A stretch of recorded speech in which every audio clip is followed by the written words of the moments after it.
Hi, welcome back to the garden. Today is Sunday, June 12th. I think we got a problem with a weed-free garden. If we didn't have the deep mulch down, the entire garden would look like this.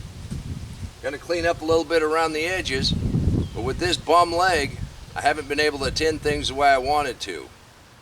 So we may have a problem with the compost. We'll take a look at that.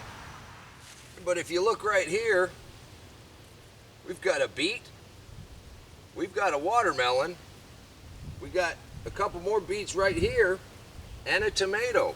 I haven't been able to put any deep mulch right here, so we got to do a little something. It's about the living soil. The soil wants to stay covered. Now I'm doing a deep mulch, but with my bum leg, I'm a little behind.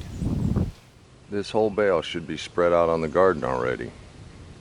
Right in here, this mulch is broken down, and this stuff just loves it, the life in that soil, but it pops right out. I mean, it's no big deal. And this is a walkway after all, so I haven't been really worried about it. But I did want to show you, if you don't have 4 inches or deeper, or if your compost has broken down, and there's our worms. I mean, this is basically the finished compost. It's only about 3 inches deep because we've been walking on it.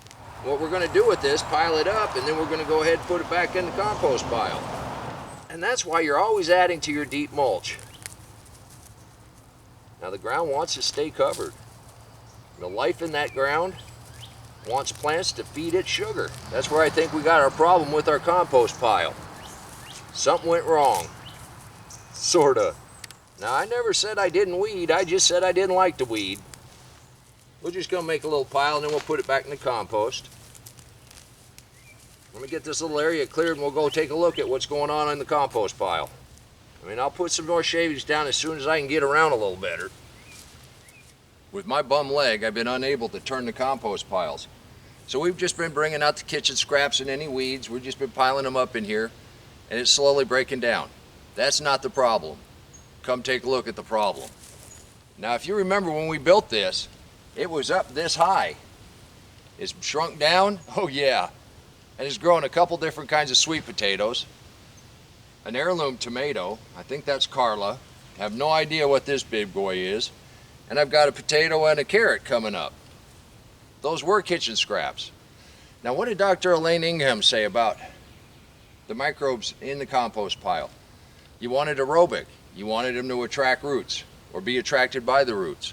We'll treat this as an experiment and let this pile just to build up that micro life.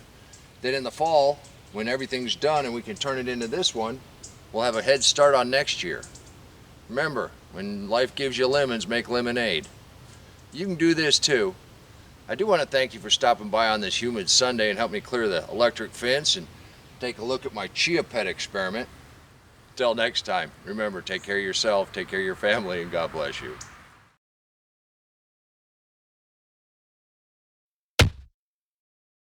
Come on, let's plant. Let's go plant garden.